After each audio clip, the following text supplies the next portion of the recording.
L'idée de départ, c'était de chercher à réaccrocher, on va dire, ce quartier aux voies qui l'entouraient, qui étaient des grosses départementales qui ont un rôle de liaison interquartier assez forte, mais qui pour autant ne laissaient pas percevoir ce grand ensemble. Donc cette manière de réouvrir le quartier sur ces voies importantes, c'est aussi une façon de le désenclaver. On avait cette avenue du 8 mai 45 assez routière, et puis deux axes assez routiers aussi, qui sont donc la rue du 11 novembre et je crois que c'est Maurice Thorez. La rue du 11 novembre, si on voit sur la photo aérienne, on avait toute une surlargeur ici routière, qui était de la gestion d'intersection avec des difficultés de traversée, bien sûr, puisque c'était priorité à la voiture, donc sur toute cette partie-ci. Et de la même manière, ces deux départementales convergeaient ici, et on avait ici tout un délaissé routier assez important qu'on voit là sur cet espace-là. En revanche, on avait la rue du Bois-l'Abbé, qui était un axe qui pouvait être aussi important. C'est une liaison assez forte sur tout le plateau de Champigny, et dont la séquence à hauteur des Mordacs n'était pas aménagée. Donc on a proposé de retrouver cette continuité de boulevard urbain, qui était un projet qui était déjà engagé par le Conseil général. Proposition de réaménagement de l'avenue du 8 mai 45, et de déclasser la rue du 11 novembre en rue de quartier, de façon à venir articuler sur cette rue la réhabilitation de l'école Maurice Thorez qui était engagée par la ville.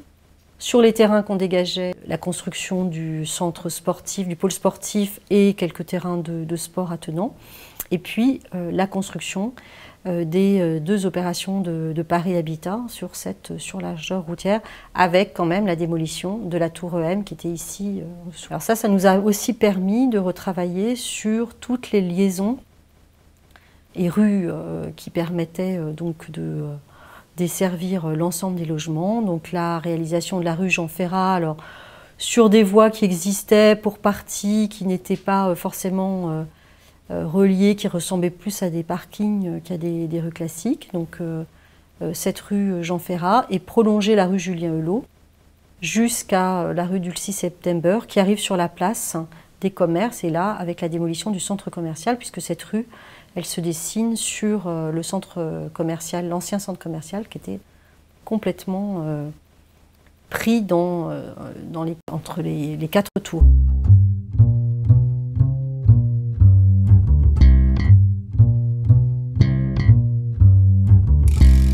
Donc, ce qui va rester du centre commercial, c'est la maison pour tous, avec ses commerces à rez-de-chaussée. Et autour de la place, on va retrouver du commerce à rez-de-chaussée sur ce premier bâtiment, donc le Franprix qui est déjà installé ici, du commerce sur ce futur bâtiment dit encore de l'îlot 2, et puis du commerce sous la maison pour tous, avec une place d'entrée à la maison pour tous, et la place Marchais qui permet d'accéder au commerce, de se garer, donc avec un accès très facile depuis les avenues, depuis la rue du 11 novembre, l'arrêt de bus qui est ici, pour accéder au commerce, accéder à son logement, accéder à l'école. Après, il y a eu des opérations de réhabilitation et de résidentialisation sur l'ensemble du patrimoine de Paris Habitat et l'ensemble du patrimoine d'IDF, et là qui sont des opérations où on a travaillé avec les paysagistes qui ont travaillé sur ces projets pour bien situer les points d'entrée, les logiques de fonctionnement, les modes aussi de liaison douce à l'intérieur de ces clos.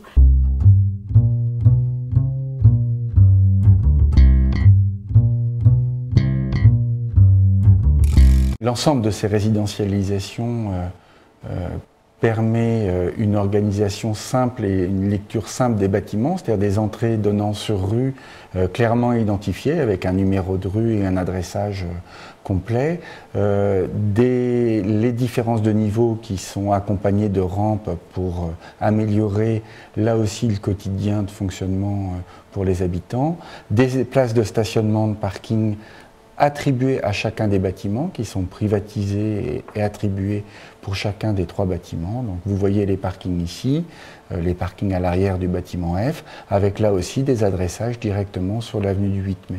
Sur les autres bâtiments, on a au contraire une résidentialisation moins forte qui conserve le caractère un peu champêtre de grands espace vert central, cœur vert du quartier, autour d'une grande aire de jeu, avec des plantations, d'arbres, des équipements, des bâtiments, des Et là aussi, du stationnement résidentiel, des adressages clairs des bâtiments, sur rue pour certains, et d'autres à l'intérieur du Clos des Mogatons. Ça permet aux habitants qui veulent vivre correctement de mieux vivre, puisqu'ils retrouvent un fonctionnement plus facile au quotidien, c'est-à-dire ils ont des places de stationnement réservées, ils ont des entrées d'immeubles non squattés, en tout cas moins squattés.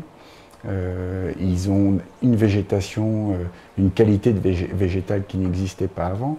Donc normalement, une qualité de vie meilleure après résidentialisation qu'avant. La question pour moi, c'est la question des années 70. C'est qu'est-ce qu'on fait de cet héritage? On ne peut pas le nier, ça existe partout. Je suis contre l'attitude nihiliste en disant ça n'existe pas.